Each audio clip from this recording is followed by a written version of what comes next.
E aí nós chegamos à cena onde a Bárbara Gordon vai ser baleada, meus amigos. E essa cena é bem importante porque o Alan Moore começa a colocar quais são as inspirações dele para compor a piada mortal. Na cena toda que a gente vê ali a Bárbara conversando com o Gordon, você vê que tem um momento onde ela vai abrir a porta e vai ter o Coringa, né? Só que você não vê nenhuma onomatopeia dizendo ali que tem um toque-toque, tem alguém na porta. Inclusive isso foi uma das coisas que o Alan Moore deixou bem claro pro Brian Bolland que ele não deveria mexer. Ele queria que não tivesse nenhuma referência a alguém batendo na porta com uma onomatopeia. E se o Brian Bolland fosse mexer em alguma coisa, era para ligar antes pro Alan Moore para eles conversarem para achar um denominador comum de como compor aquela cena. Mas a princípio o Bolland não poderia usar da sua imaginação, mudar o que o Moore colocou dentro dessa cena. Esse é um dos únicos momentos onde o Alan Moore fala pro Bolland: não mexe em nada, não mexe em nada. Ele tira a liberdade do Bolland só nessa cena. No resto é tudo sempre o Alan Moore falando: ó, eu falei isso aqui, mas se não quiser, bola pra frente, faz do jeito que você quer. Inclusive quando nós temos ali o Coringa aparecendo, dando tiro na Bárbara, toda a cena tem essa composição talvez de ser uma cena em slow motion, né? Por isso que nós vemos alguns detalhes importantes dentro ali do momento onde a Bárbara é baleada, o sapato dela que acaba saindo do pé dela, saindo do quadro, como se o impacto da bala fosse muito forte, mas ao mesmo tempo dando um impacto que tá tudo acontecendo em slow motion. A maneira como ela cai em cima também ali da mesa de vidro, como se estilhaça, também é para ser uma cena que mostre também algo passando devagar. O sangue também tem essa preocupação em ser uma cena que passe essa impressão slow motion de tudo. E como você deve ter percebido, a ausência de onomatopeias aqui, como por exemplo o toque-toque, que o aluno não queria colocar, ou mesmo por exemplo quando o Coringa atira na Bárbara e não tem o som do tiro sendo disparado, não tem o som dela caindo em cima da mesa, não tem som nenhum, é porque o Alan Moore queria que esse quadrinho fosse silencioso, tal qual foi no começo, como eu falei. E toda essa composição de silêncio se faz em relação à sua inspiração em David Lynch, e vai ser especificamente em cima do filme Eraserhead.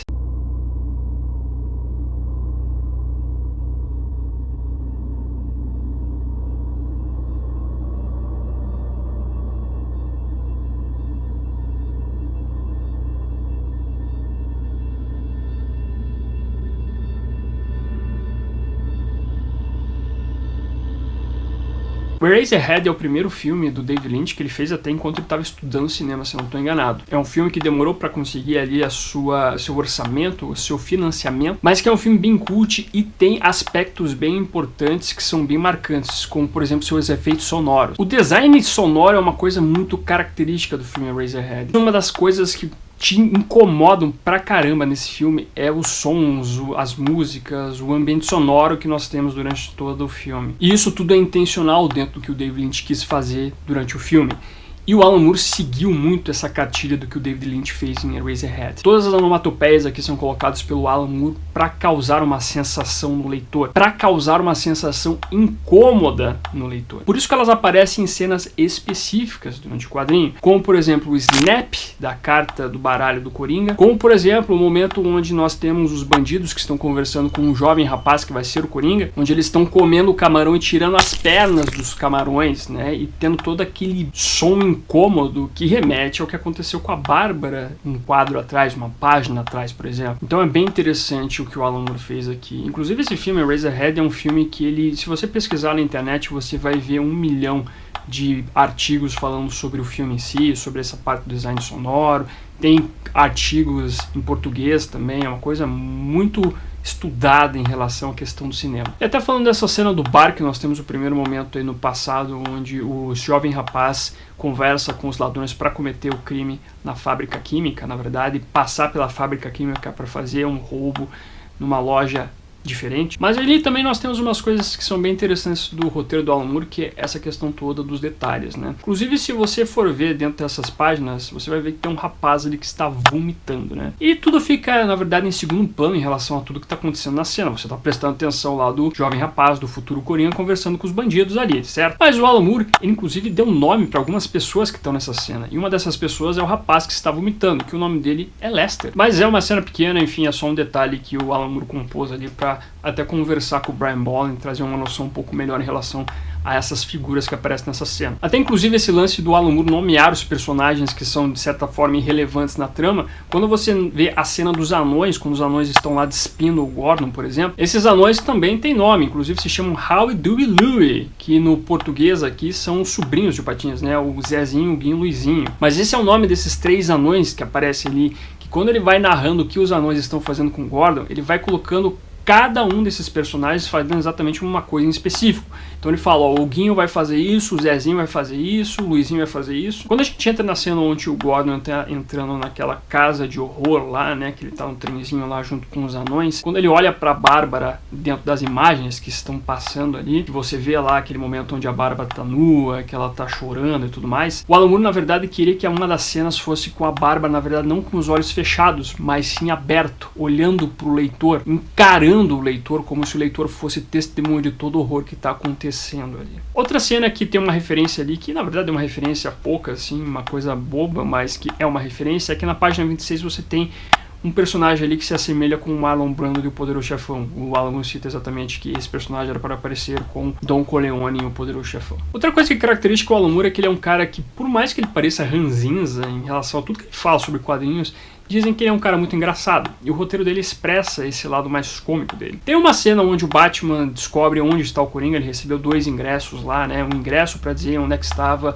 o Coringa. E o Batman acaba saindo por uma cena que é uma cidade iluminada, tal qual o roteiro diz. E o roteiro diz que é para fazer uma cena de uma iluminação que tirasse o fôlego. E até o Alan Moore abre um parênteses dizendo que ele levou 5 minutos para escrever esta cena onde existe uma iluminação de tirar o fôlego, e ele sabe que o Bolland vai levar uma semana para fazer toda aquela cena e tentar interpretar o que é uma iluminação de tirar o fôlego. Mas o Alan Moore diz, eu sei que eu fiz isso, eu sei que vai dar trabalho pra você, mas eu não ligo. Literalmente ele fala isso, eu não ligo.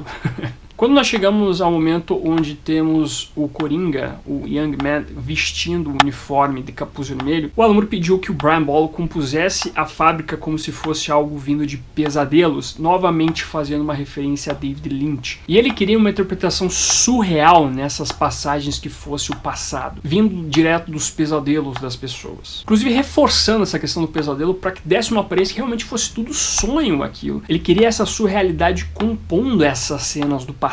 Até o próprio uniforme do Batman ali no passado também era para dar um aspecto de Coringa tava vendo um demônio ali, um bicho das trevas. Quando o Coringa acaba saindo do tanque ácido e tira o capuz dele e começa a se ver como Coringa, o ha-ha-ha que aparece atrás no quadro era para ser uma onomatopeia que fosse agressiva pro leitor, que realmente fosse algo que agredisse o leitor naquele momento. Até sendo a gente vê o Batmóvel chegando ali onde tá o grupinho do Coringa, o Alan Moore colocou uma onomatopeia na cena, mas o Brian Bolland acabou ignorando e não colocou uma onomatopeia certa ali. E aí no momento que o Batman chega, que ele sai do Batmóvel, o Coringa olha pra ele, o Alan Moore narrou que naquele momento o Coringa deveria estar olhando para o Batman, que estava abaixo, né? O Batman estava acima, mas o Coringa deveria estar com uma cara de atração sexual pelo Batman. Que seria uma excitação sexual do Coringa ver o Batman chegando naquele momento. E mais pro fim, quando a gente começa a ver ali o Batman e o Coringa lutando, e quando a gente chega no final realmente, quando o Batman conversa com o Coringa sobre a possibilidade de ajudar o Coringa, o Alan Moore cita na página 44, quadro 5, que o Coringa, quando olha pro Batman, depois que o Batman fala que quer ajudar ele,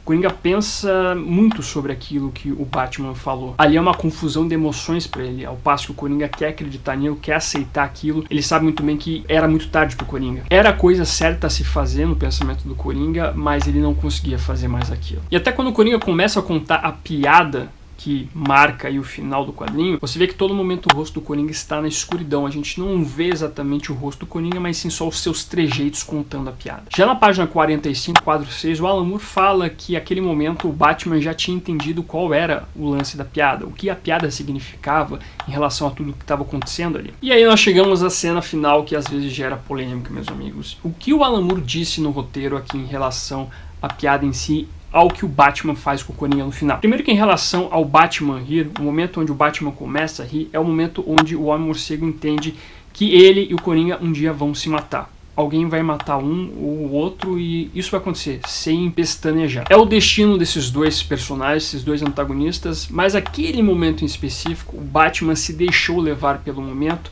pra curtir aquele momento que ele tá com o Coringa, de poder rir daquilo que os dois estavam vivenciando naquele momento. É exatamente isso que o Alan Moore fala, que o Batman entende o destino, mas que ele quer curtir aquele momento com o Coringa. E em nenhum momento diz que o Batman matou o Coringa, que ele colocou a mão no pescoço dele, esganou o bicho e assim por diante. Ele só diz que o Batman está gargalhando e que ele está se apoiando em cima do Coringa na cena. E também o Alan Moore pediu para que o Bolan não terminasse o quadrinho com o fim, ou alguma coisa que ensejasse que aquilo tudo era o fim, que era o fim do quadrinho, aquela página. Então, meus amigos, é isso que o Alan Moore disse aí no seu quadrinho. É muito interessante essas passagens. E uma coisa que eu interpreto em relação a esses momentos que ele diz sobre a questão do pesadelo, de sonho, do passado ser surreal, me faz remeter que tudo aquilo assim pode parecer um momento onde o Coringa estava imaginando aquilo, que fosse um produto de um sonho dele. Essa pegada surreal me fez parecer isso, sabe? Me fez ter essa interpretação em relação aos entendimentos do Coringa do seu passado. Por isso que pra mim, no final, quando ele diz lá que ele gostava de ter múltiplas origens, de ter múltiplas interpretações em relação à sua origem, remete a esse momento onde ele pode, na verdade, estar sonhando em relação a todo o seu passado. Até tem uma página onde o Young Man, o jovem rapaz, lá vestindo o capuz vermelho, ele diz, né, nossa, tudo isso aqui parece um sonho. Mas ok, isso é interpretação da minha parte, é uma coisa que eu entendo, porque eu sempre vejo o Coringa não tendo uma origem definitiva, e sim tendo múltiplas origens, tal qual é dito até na Piada Mortal, remetendo à questão original do personagem não ter uma origem. Agora eu gostaria que você deixasse o seu comentário aqui embaixo, dizendo o que você achou disso tudo, se você vai reler a Piada Mortal com essas interpretações na sua cabeça, nessas informações do Alan Moore, ou se você vai ler o roteiro da Piada Mortal. Achou bacana? Eu acho que vale a pena você dar uma olhada no roteiro, sim, é uma experiência bem bacana, ainda mais quando se fala de Alan Moore. Bem como se você em algum momento tinha percebido essa questão da ausência de onomatopeia. É uma coisa assim que eu meio que ignorava, assim, que eu falava, não, que interessante, mas quando eu li o roteiro do Alan Moore fazendo essa comparação ao Eraserhead, falando um pouco mais bonito, me fez todo sentido as onomatopeias estarem casando realmente com cenas específicas. Mas então é isso, meus amigos, deixe seu comentário, curta, compartilhe, se inscreva no canal se você é novo ou nova. Se você gostou desse material que eu estou produzindo aqui e quer incentivar a continuação de produção desses vídeos, convido os amigos a fazer suas compras na Amazon através do link que está aparecendo na sua tela, que é o pixel.me/caverna-morcego. Agradeço a sua companhia e até amanhã com as minhas opiniões sobre o filme do Coringa. Um abraço e fui!